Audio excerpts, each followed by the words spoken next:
And we're back on the Morgan Streetman Show on this beautiful Monday in Tampa Bay.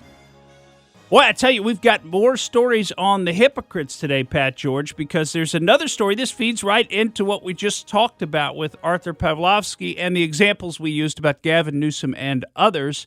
And that relates to immigration. And that's a story that a lot of people get fired up about, including myself. And we really shouldn't even call it the immigration story. We ought to call it the open borders story, because that's what's really going on. This is not immigration, what's occurring in our country. Immigration is a formal process, right, where people apply to immigrate to your country. What's going on in our country now is we're just letting people flood in.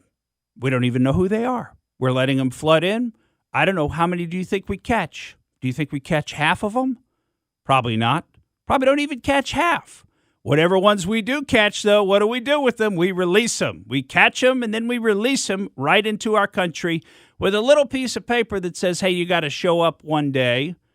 And by the way, these folks have been helped by non-governmental organizations funded by people like we would imagine George Soros and other people who want these open border policies, both in the U.S.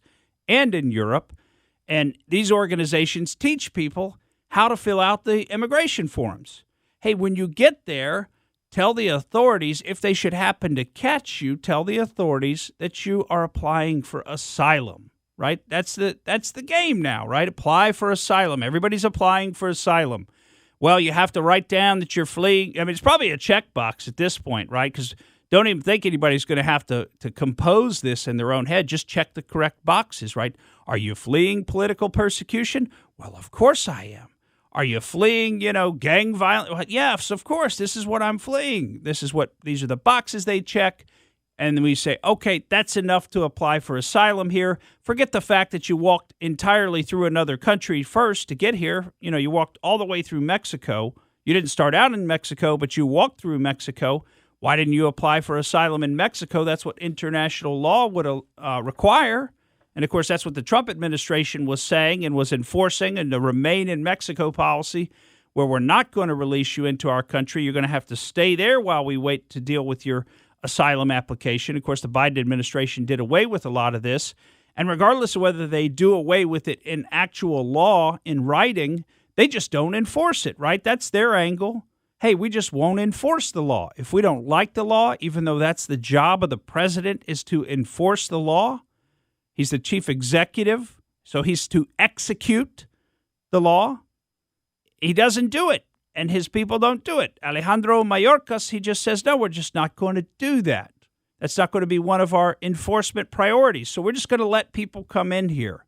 And folks are really up in arms about this, as you can imagine. Of course, as this goes on and on and on, you're talking, hundreds of thousands of people flowing in every single month after month and year after year. The numbers are staggering. When they put the number of supposed illegal aliens that are here in the country, when they put that up on the news, it's always like 15 to 20. It's been 15 to 20 million people for as long as I can remember, right? That's how many illegals we supposedly have here. Like, they're just ignoring the fact that it's been, over 1 million people a year coming into this country. They're just ignoring that. And, of course, we only have the numbers, like we said at the beginning, of those we catch and release. That's the only numbers that we have. We don't know how many are getting by and aren't getting caught. Well, the governors in some of the border states down there, particularly Governor Abbott in Texas, has taken up what I think is a pretty good strategy. It's one that DeSantis has talked about, and other governors have talked about, and Governor Abbott's actually started doing it. Of course, his state, I think, has the longest border with Mexico. I mean, it's got to, right? Texas is a huge state. It's got the longest border with Mexico of any of the states. But, I mean, Texas, Arizona, these states are really feeling the brunt of the illegal immigration into our country. And, again, we shouldn't really call it immigration. We ought to call it like illegal breaking down the door. Because immigration is where you apply. That's where you knock on the door and you say, hi, I'd like to come in. This is who I am, and I'd like to come into your country. And then the person who owns the home could say, hey, okay, welcome to my home. Or they could say, you know what? Thank you, but we don't want to let you into our home. And that's immigration. This is not immigration. This is just somebody sort of like breaking in the window of your daughter's room and crawling through and jumping in the bed, sleeping in the bed with her. That's what's going on here. This is forcing your way into our country. This is not immigration. People have called it an invasion. Now, other people get up in arms when you say things like that, but I'm just saying, how else do you really view it? If you want to be objective, if you just want to be honest about it, this is people forcing their way into our country. So Governor Abbott said, okay, we're going to take those same people and we're going to put them on buses and we're going to send them to Washington, D.C., and we're going to send them to New York City. We're going to buy the bus ticket. And by the way, this is something that other states have done to Florida for years. I don't know if you know this. But one of the reasons that Florida had a nation-leading homeless population is because executives, I don't know if they were governors, but like mayors of towns, they would implement a policy to buy people bus tickets to come down to Florida, homeless people. And they'd put them on the bus and send them to Florida. Say, Florida's great. They got a lot of social services for you. The weather's great. You'll love it down there. Here's your bus ticket. Get on the bus and head down there. And I know from experience, granted it's anecdotal experience, but I know from experience that was going on. Because that's one of the things we were dealing with our homeless population about a decade ago, was the fact that people were being put on buses from northern states and shipped down here. So in this instance, people are being put on buses who've come into the country illegally, and they're being shipped to D.C., and they're being shipped to New York City and other places. You know, Governor DeSantis has talked about sending them to Delaware. I think they ought to send them to Delaware. I think they ought to send them to Joe Biden's beach town where he likes to go and vacation. That's where we need to ship these people. These are Democrat policies.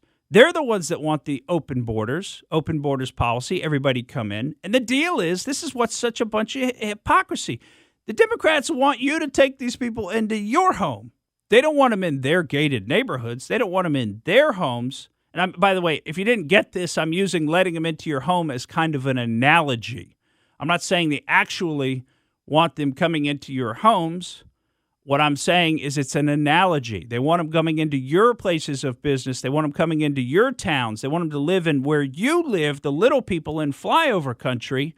Let's put all the illegals there, and in their minds, that's a good policy. But if they start coming to where they live, where they work, clogging up the streets where they are, then they get irritated. And that's exactly what's happening, because you got the D.C. mayor coming out and, saying that basically she thinks that this is basically what's being done is outrageous, that they're shipping all these illegals to D.C. It's overloading Washington, D.C.'s homeless shelters. Well, hello. Welcome to how people in southern Arizona feel. Their services are being overloaded. Their towns are being overloaded. Their police law enforcement is being overloaded by dealing with these illegal migrants. Eric Adams up in New York City, he says New York City's homeless shelters are being overrun with migrants. Of course, he would never call them illegals or illegal immigrants or illegal aliens, illegal alien being the actual term of law, although I know they've gone and tried to change that now, or they've said, well, we're not going to say it like that anymore. And they've made those efforts to change that so that, again, they're just like in the book 1984, they're going to change the way that we're allowed to talk about different subjects so that illegal aliens no longer become illegal, right? That's the goal. Change the way that you speak. They'll change the way that you think. But regardless, I think turnabout is wonderful. I think it's great that these liberals, it's their policies. How is this going to stop or at least slow down? When I caught a news story this morning, and I didn't get the politician's name, but they said that he quoted, "Our borders are secure." Well, that's what I mean, Pat George. The language is it's like up is down. They tell you, you look and they say, no, the sky is not blue, it's green. No, I can look, it's blue. No, it's green. No, our borders are secure. No, the border is closed. No, we don't have unchecked illegal immigration. That's just a Fox News talking point or whatever. It's don't they call that gaslighting? I mean, we're being gaslit on such an industrial scale. The corporate media is gaslighting us. Everybody's gaslighting us. But I love the fact the corporate media is reporting on this story. In fact, Muriel Bowser was on Face the Nation a little over a week ago on Sunday a week and a day ago complaining about this very issue that we're talking about now, complaining about Governor Abbott shipping these folks to D.C. And, of course, Eric Adams just this past week was on TV complaining about Governor Abbott shipping all these illegals to New York City. And I just think it's wonderful. This is the policy that you people wanted. What do you mean you don't want them in your neighborhoods? What do you mean you don't have the services in your town to serve these people? Because the rest of us, we've been dealing with it in our towns. Thankfully, Tampa has not been horrible, but imagine some of the places in Texas where they're just overrun with people who don't have any effective way to make a living. They've got to go right on social services. They create these little barrios, these ghettos, these enclaves where they live. They don't culturally assimilate. They can't. Most of them can't even speak English. And what are we doing to our country? Thank you for listening to the Morgan Streetman Show. We hope you enjoyed what you heard, and if you did, please click like and subscribe to help us out. And remember that we recommend that you exercise your brain at least once a week.